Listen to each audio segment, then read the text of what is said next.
Ready? All right, let's go. All right, so today we'll talk about RC circuits. So here's an RC circuit. So we have a resistor and a capacitor. That makes it an RC circuit. And we're going to investigate charging the capacitor. And we're going to derive the equation. And the reason we're doing this is because we're going to be doing similar things for the rest of the semester. So we have to know how to derive the equation, well, for charge. So we'll do charge and current using a circuit. Okay, so here we go. So we have a battery. The switch is open. So if the switch is open, of course, there's no current. Now, let's close the switch. As soon as we close the switch, there's going to be a current. So we'll begin charging the capacitor. And that's what we want to figure out. We want to figure out how the charge on the capacitor varies with time. I mean, the capacitor is not going to charge instantaneously. It's going to take a while. So we want to see how the charge varies with time. So before we do the math, let's just think about it. I mean, initially, the capacitor is completely uncharged. So it's relatively easy for these charge carriers to fill up the capacitor. So you'd expect that the charge on the capacitor is going to increase very rapidly at the beginning. But eventually, you know, the capacitor is going to start having a lot of charge on it. So it's going to be more and more difficult to add additional charge to the capacitor. So you'd think that this thing would slow down. So let's just make a guess. So if we want to make a plot, if we want to make a plot of charge versus time, you know, we're starting out at 0, and then we're going to have this fast increase, then it's going to get slower, slower, slower, and then it's going to come to some maximum, right? I mean, eventually the capacitor is going to be completely filled. So we expect it to be something like that. And from your math classes, you should know that the form of this line is 1 minus e to the minus t. Now I'm ignoring constants and all that, but this is a 1 minus e to the minus t. You should also know that this is e to the minus t, right? So this is decay, this is growth. So we're expecting something like this for charging capacitor. So let's do it. And we're going to see these again and again and again. You know, 1 minus e to the minus t and e to the minus t and all that. That's why we're going to do it. All right, so we're going to, how do you analyze a circuit? Kirchhoff's loop rule. So we're going to analyze it clockwise for no good reason, just why not? So here we go.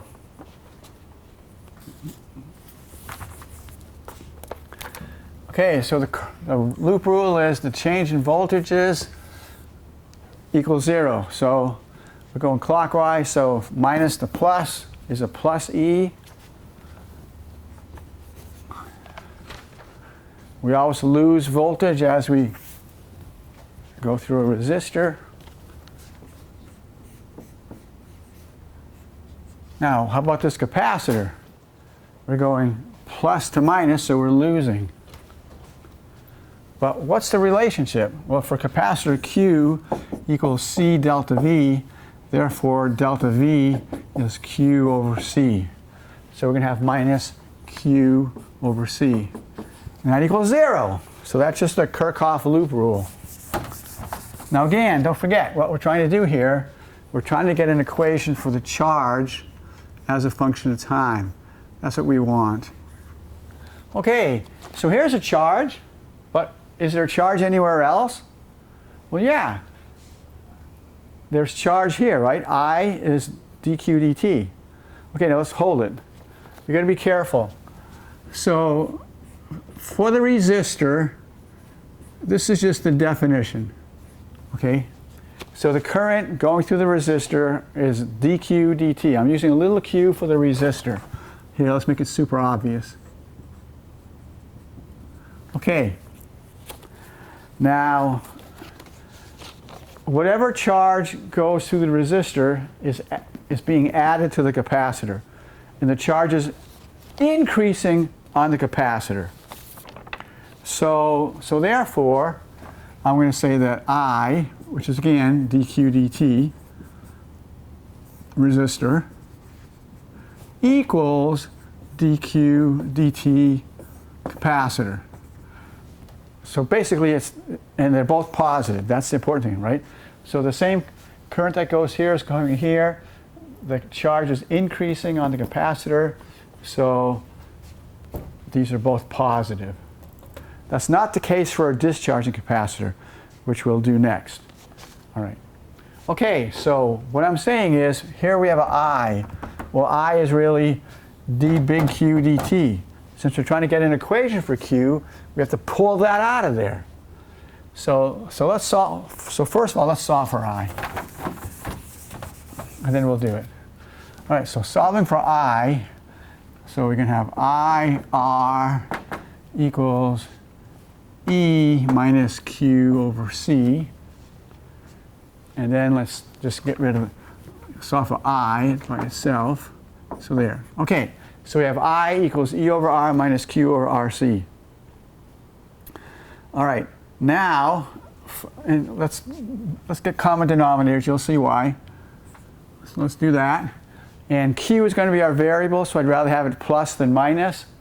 So let's pull out a minus, and then we'll have, in fact, let's pull out a minus 1 over RC, and we'll just have Q minus EC. All right? Okay, that's just, all right. And then, again, I, we have to write in terms of Q, so it's dq dt. So there we go. So let me rewrite that over here. So we have dq dt equals minus 1 over RC Q minus EC. Okay, well that's a differential equation. And I realize none of you have had differential equations yet, but just having one semester calculus, you can solve that. So let's do it. So what we're going to do is we'll get all the Q's on the left side and everything else on the right side. So we're going to divide the right side by this. Then we're going to divide the right side by the same thing. And multiply both sides by the dt. So we have dq over Q minus EC equals minus 1 over RC times dt, right? So we divided by this, and we multiplied by the dt. When you see an equation like that, with a dq and a dt, what's the equation saying? I mean, it's basically saying, integrate me, right? So that's what we're going to do. We're going to integrate. So integrate. This is a constant, so I can just integrate from that. And the charge, it's 0 at the beginning, let's say some Q final. The time is 0 at the beginning, some T final. Okay, well how do you integrate that? Well, we got to do it's easiest if we do a U substitution. So let's just do the, because we just want a single variable down here. So we'll do it. This is going to be easy, but we have to worry about this. So U substitution. So we're going to say U equals Q minus EC. And then, of course, du equals dq, because these are constant. So we have to rewrite this. Okay, so when Q is 0, what's U? So when Q is 0, U is minus EC, because that's our new variable now. So we have minus EC, and then when Q is Q final, what's U? It's going to be Q final minus EC. So those are the integration limits.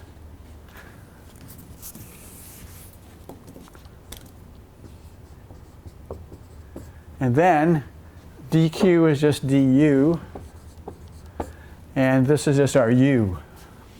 So that's a whole lot nicer. All right, so that's on our left, and on the right we just have what we had before. Okay, so there we go. Now, how do you integrate this? That's just natural log.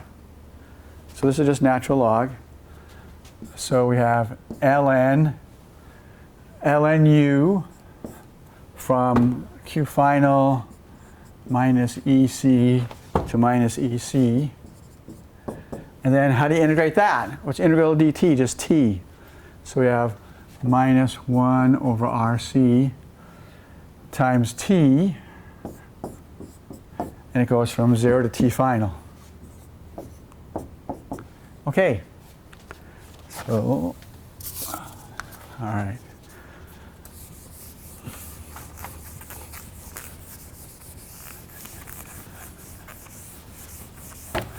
Okay, so this is ln that minus ln that, but we can use the log rule. Ln A minus ln B equals ln A over B. It just makes it nicer, you'll see. So let's do that. So on the left, we get ln Q final minus EC divided by minus EC. And then on the right, it's just minus 1 over RC times T final. So I'll just put the T final here. Okay, there you go. All right, now first of all, let's drop subscripts. So this is just going to be any old time. You know, and this is just some variable Q. Okay, we're trying to solve for Q. Right now, Q is in a natural log. How do we get it out of the natural log? You exponentiate it. So we're going to exponentiate that side, exponentiate that side. Well, E and ln are inverse functions. So that we're just going to have Q minus EC all over minus EC equals E to the minus T over RC equals E to the minus T over RC. Okay? Let's multiply by minus EC, get rid of that denominator. Minus EC. Okay, we have an EC there and an EC there. Let's get that one over there. So we have plus EC. So now we have Q. Let's factor out the EC. EC times 1 minus E to the minus T over RC. Okay. We're not done yet, but we're getting there.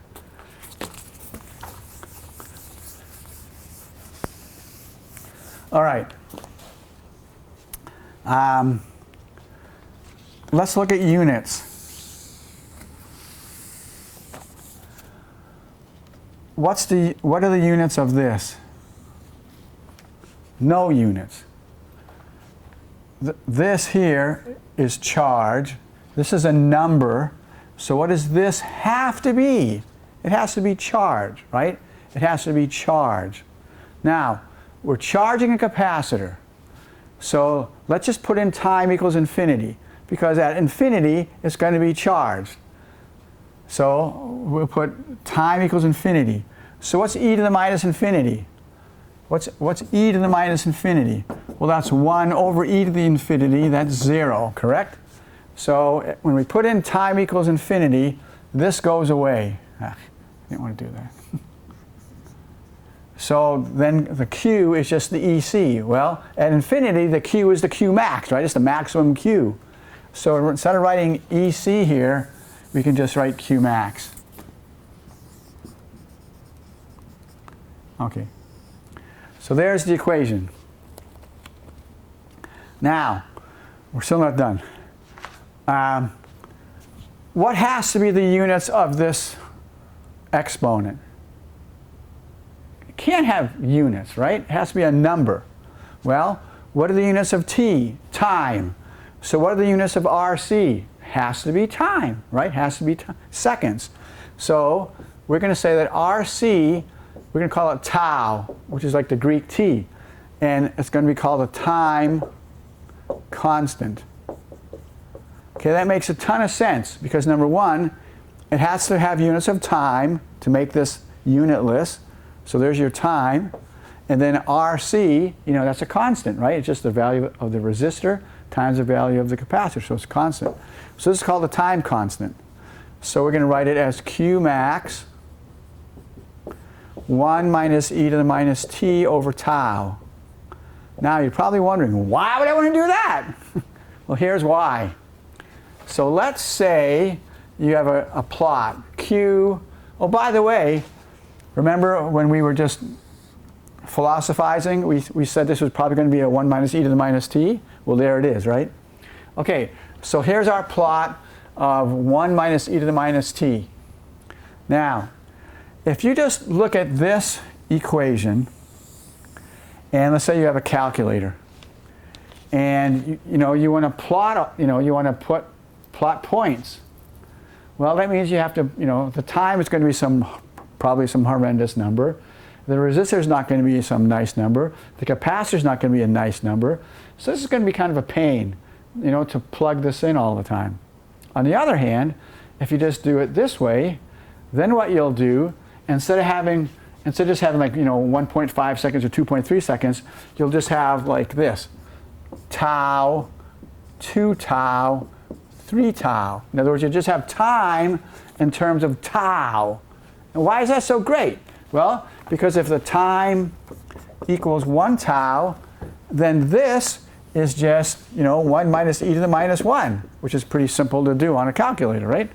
When the time is 2 tau, then in the parentheses we just have 1 minus e to the minus 2, which is again simple, So this is just designed to make things easy, all right? Again, just less work, less things to plug in on your calculator or on your program or whatever. Okay, so there you go. That is the equation. So that's how the charge varies with time when you're charging a capacitor. And it looks just like this, where this here, that's the Q max. There. Okay, great. Now, so we have an equation for charge. Let's talk about getting an equation for current. All right, let's get an equation for current. Now, just like before we do all the math, let's just think about it. Oops. Okay, let's just think about it. As soon as we close that switch, it's going to be super easy for the charge carriers to collect on the capacitor plates. So the current initially is going to be really large. But as this capacitor continually gets filled and filled and filled, it's going to be harder and harder to fill it, so the current's going to die off. So we expect it to be something like this. Something like that. And that's an e to the minus t. So that's what we're expecting. So let's do it. Okay, so how do you get current from charge? Well, just what we did a little while ago. I equals dq dt. So that's d dt of our equation. Q max times 1 minus e to the minus t over tau. Okay? Oops. All right, so Q max times 1 is a constant, so the derivative is nothing. So then we're just going to go Q max times this. So we have Q max, we have a minus sign, but when you take the derivative of this, you're going to get a minus 1 over tau, so the minus signs cancel. So you're just going to get an e to the minus t over tau. That's it, bingo. So there it is. Oh, I forgot my tau, golly. Right, when you take the derivative of this, you get that one over tau comes down here. So that's the answer. Now let's look at it. So I have I as a function of time, and then I have Q max. Let's just put back the RC times e to the minus t over tau. Now, good golly, what in the world is Q max over RC? I mean, what units? Who knows? But hold it. Again, just analyze it. What are the units of this? No units, it's a number. What's this? It's a current in amps. So what does this have to be? It has to be a current in amps. Okay, so put in time equals 0. In other words, right here. Well, e to the minus 0 is 1, right? E to the 0 is 1, so that would mean that I initial equals this, right? So this is I initial. This has to be I initial just by putting in time equals 0. So a better way to write this is I as a function of time equals I initial times e to the minus t over tau. And there you go. Okay, let's do another check. What should the current be at infinite time? It should be 0, right? Well, put time equals infinity. E to the minus infinity is 0, so you get 0. So it checks. All right, so let's look at this tau or RC. So this is the charge for a charging capacitor, right? This is what we just derived before we did the current, right? Q as a function of time equals Q max 1 minus e to the minus t over the tau. All right, now look, the circuit designer chooses the values of R and C. So the circuit designer, you know, he or she should know if they want the capacitor to charge slowly or quickly. And it all has to do with the value of the RC. So here's an example. So here's charge and here's time. And let's say RC equals 1 second. Well, look at how quickly it charged up that capacitor. Bingo, really fast. Okay, let's say 10 seconds. Well, then it kind of takes a little bit of time, right? Not very much, but you know, I mean, these are seconds, right? Right, but it, you know, it charges slower than the earlier one. Let's see if RC is 100 seconds. Well, then, good grief, you know, then it's this one. So all I'm saying is, depending on your application, if you want your capacitor to charge quickly, you have a small RC. If you want it to take forever, you have a large RC. So simple as that. The shape of the curve depends on the value of the RC. Okay, and yeah, this is what I was saying earlier. Rather than having to type in the time and the R and the C, which is usually some horrible numbers. I mean, I just did this because I was lazy, just to make it easy, right? But in the real world, these are going to be horrible numbers, you know?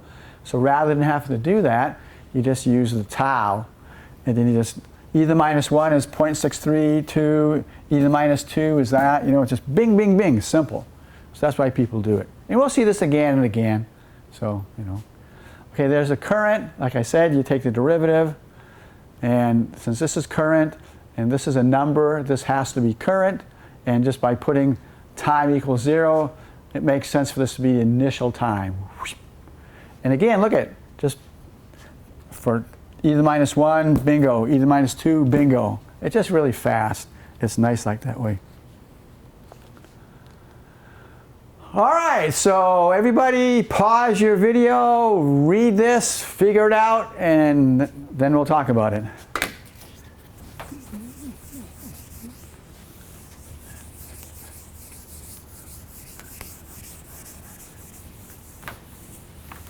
Okay. All right.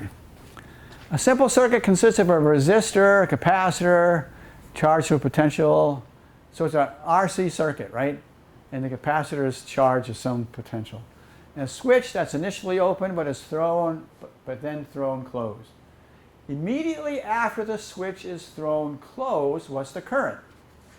Well, I as a function of time equals I0 e to the minus t over tau. Okay, so immediately after the switch is thrown, so that means that time is like super incredibly small. So what's e to the minus super incredibly small? It's like e to the 0, right? Which is 1. So what's going to be the current? It's going to be just the initial current. Well, I don't see that as one of the answers, do you? Well, okay, but remember Ohm's law, delta V equals IR, right?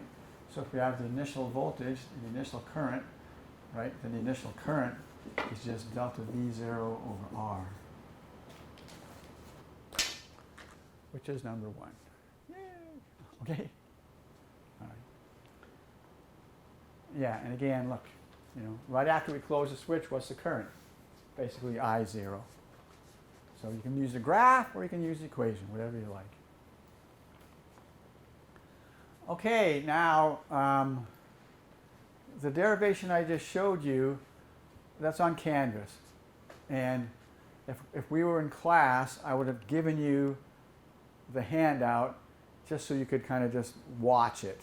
Because I'd rather have you watch it and understand it rather than just writing like crazy. Okay, so if we were in class now, we'll talk about the discharging capacitor. So here we go. This is what you did in lab a few weeks ago. So here we have a fully charged capacitor and a resistor. So we have an RC circuit, charged capacitor. We have an open switch. So again, with the open switch, nothing happens. When we close the switch, bingo, the capacitor is going to discharge. Well, you know, it takes time, right? It always takes time. So how? So again, we want to get an equation Q as a function of time. Now, let's think about it. Initially, we have this completely charged capacitor. Oops. There we go. And you close the switch. Well, the positive charge carriers don't want to be there. And so as soon as you close that switch, it's going to be a huge current because they're repelling each other, right? So it's going to be a big current. But initially, but then after a while, you're not going to have so much charge on the capacitor plates, so the current is going to decrease. So, kind of what are we thinking? Well, draw the Q versus time. Initially, we're going to have I was talking about current. But it's the same thing with charge, right? Initially, there's going to be a lot of charge moving, and then it's not going to be so large. Okay, so we're going to have large at first and then smaller. What is that? E to the minus t. So we're expecting e to the minus t again. Okay, now if we were in class, you would do this on your own. So if you're watching this video, you really should pause your video. You should pause it after I get done talking, and you should try to do this yourself. So just follow the pattern that I had on the charging capacitor, and just do it. This is a whole lot easier than the charging capacitor. There's no U substitution. It's much, much easier. But there's one little thing I need to say in order to do this. So remember, I equals dq dt. That's positive. And again, that's the resistor. Okay, but look. What's happening to the charge on the capacitor? We're not adding, it's not increasing, it's decreasing. So how do you do that mathematically? So I equals dq dt, which equals minus dq dt. All right? Again, this is the resistor, and this is the capacitor. All right? So that's the important thing. The charge that's flowing through the resistor is charge that was removed from the capacitor. That's why we need that minus sign. All right. So let's do it. So again, I hope you do it yourself first, because we're going to be doing this a lot for the rest of the semester, and you need to be able to do this on your own. Okay, so once again, how do you start? Kirchhoff, delta V. So what's delta V? All right, so we'll go clockwise for no good reason. So minus to plus, that's positive. So that's Q over C. And then you always lose potential when you go through a resistor, right? Positive to minus, so it's minus IR. And that equals 0. All right, and again, we're going to use I equals minus dq dt. So therefore, we're going to have Q over C minus a minus, which is a plus, R dq dt equals 0. All right, let's just do what we did the last time. Get all our Q's on one side and all the other junk on the other side. So let's put the Q over C over here with the minus sign. Let's do that. Then let's divide by the Q, multiply by the dt, and you might as well get rid of the R. All right, so there you go. So we have dq over q equals -1 over rc times dt. Well, that's not so bad. We don't have to do any kind of a u substitution. So we're going to integrate from some initial state to some final state, integrate from some initial state to a final state. Okay, what's the integral of that? Natural log. So we have ln q from some initial state to a final state, and that's just t, right? That's just t, and let's just say that initial state is 0. Keep it simple. All right, so we have -1 over rc times t final. Okay, now this is just ln q final divided by q initial. And again, that's equal to -1 over rc times t final. Okay, what do you say we get rid of these f's? Because I mean, that's a variable, right? We can just do that. And let's just multiply 1 times t to get a t. There. All righty. And I'll call it initial 0 just because Randy Knight does it. So once again, we're trying to get q, but it's inside a natural log, so we have to exponentiate both sides. So that becomes q divided by q0 equals e to the minus t over rc multiplied by the q0. And that's all. Ta-da! That's it. And again, but we don't, let's write rc as tau. So we'll have q as a function of time equals q0 e to the minus t over tau. And there you go. Just what we expected. So that's the discharging of the capacitor. All right.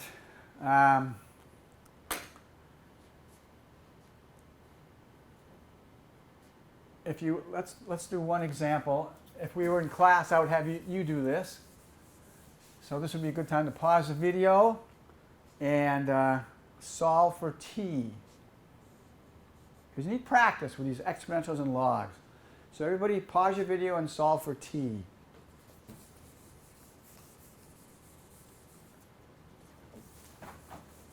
Okay, let's do it. So we want to solve for t. So first of all, I mean, it's in the exponential, so we're going to have to take logs. But let's divide by q0 first. So here. So we have q equals q0 e to the minus t over tau. So let's first divide by q0. All right. Okay. So now we have that. Now we've got to bring the t downstairs, so we have to take natural log. So natural log of that side, natural log of that side. But what's natural log of e? It's their inverse function, so we just get minus t over tau. So therefore, and let's get rid of that minus sign too. So the time equals minus tau ln q over q0. Now you probably won't see it in the book like that, because who likes minus signs, right? So get rid of that minus sign. Well, this is really a -1 times tau. And you know that log rule that says m log a equals log a to the m? Well, let's use it. Let's put that -1 up here. All right? You won't see that in the books either. Because what's something to the -1? You just flip it. So that's the same thing as tau ln q0 all over q. Ta-da! And that's it. So you should be very familiar and very comfortable doing calculations like that, like solving for tau or t, or taking derivatives of logs and so forth. All right. Let's talk about current. Let's talk about current again. And I mean, I already discussed it, right? By accident. So, we have this charged capacitor, and we're going to close the switch so it discharges. The current is going to be large at first and then die off. So, again, just like this, right? The charge versus time was a 1 minus e to the minus t. Well, it's going to be also true with the current. It's going to be a e to the minus t. So this is something for you to do. So start off with this. Q equals Q0 e to the minus t over tau. And solve for the current, please. Remember, be careful. The current is minus dq dt. So pause your video and figure that out, please. Okay, let's check it. Let's do it. So the current is minus d dt of q, which is minus d dt of this, q0 e to the minus t over tau. Okay, so when you take a derivative of an exponent, you have to do the chain rule. So we're going to get a q0, we're going to get a tau on the bottom, minus kills the minus, so we get a plus. So q0 over tau e to the minus t over tau. So that's the answer. So don't forget the chain rule, right? The derivative of this is minus 1 over tau times e to the minus t over tau. Okay, let's look at units again.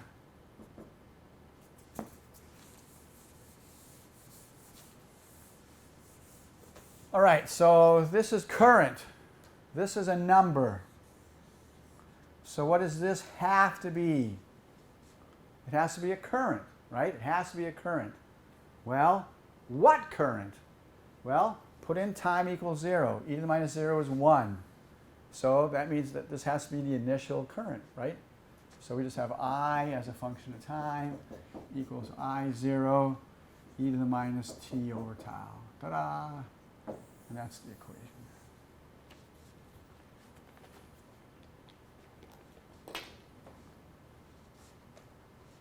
All right, so that's the Q and that's the I.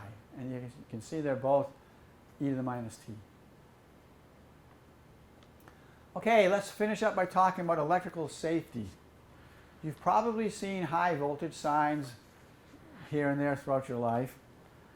And on the other hand, you may have seen an electrician, or you may have heard an electrician say, it's the current that kills. Well, what is it? Is it danger high voltage, or is it the current? Well, it's actually both. Both views are partially correct, because in order to get a current, you need a voltage, right? I mean, it takes a voltage to drive a current. Okay, so it's both. So what's the problem? I mean, how is it going to hurt the body? Well, you can look at that table, and you can see the effects of various currents on the body.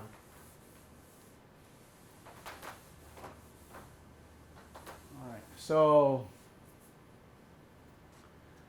just let's talk about this one.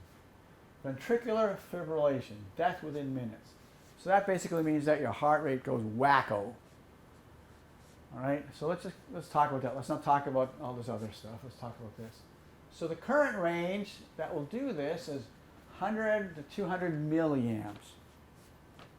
Okay, well, so what we want to look at is what kind of voltages and what kind of resistances will result in a current of a few hundred milliamps. So let's look at that. So let's do dry skin.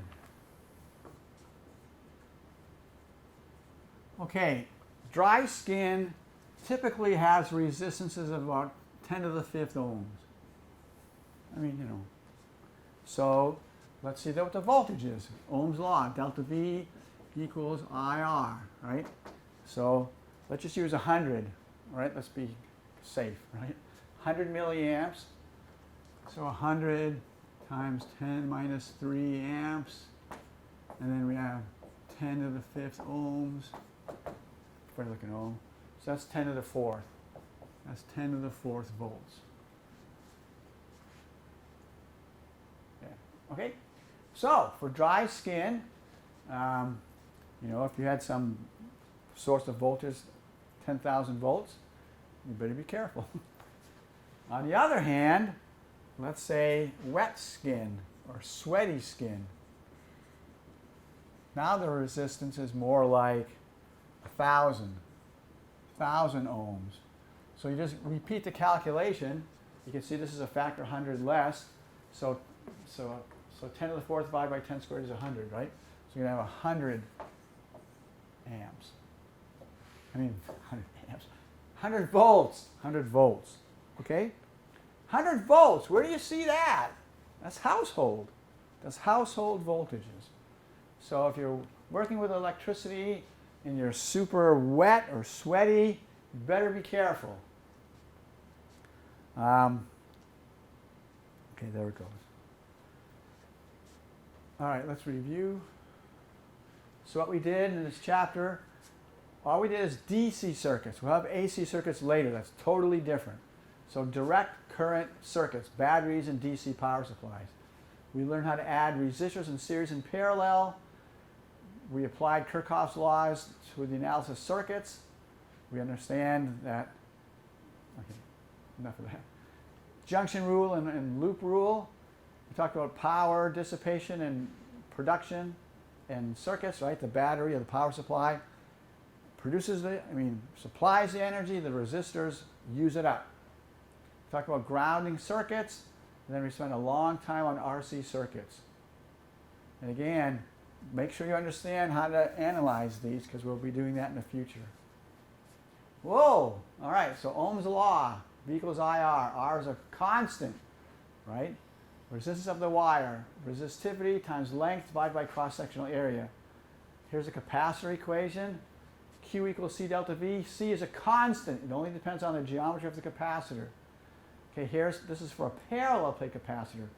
Kappa depends on the dielectric. Epsilon 0 is a constant. A, cross-sectional area. D, distance between the plates.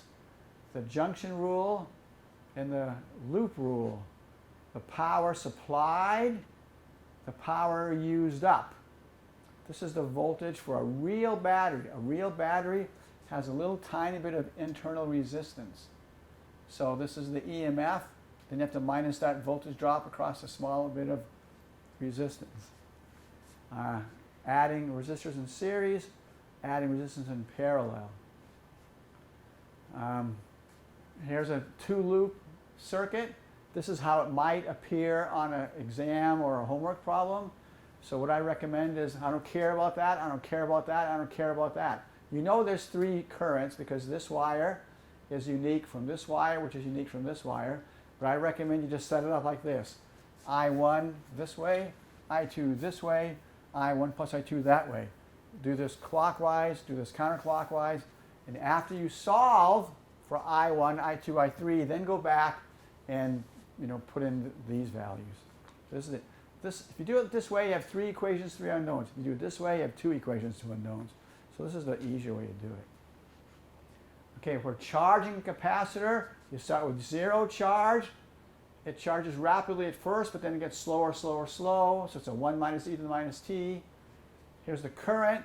The current starts out big, but then it gets slower, smaller, smaller, smaller. So e to the minus t, so that's charging. Okay, discharging, it's already charged, so the charge is going to decrease, right? And as well as the current. So they're both e to the minus t's. And that's it. Thank you very much.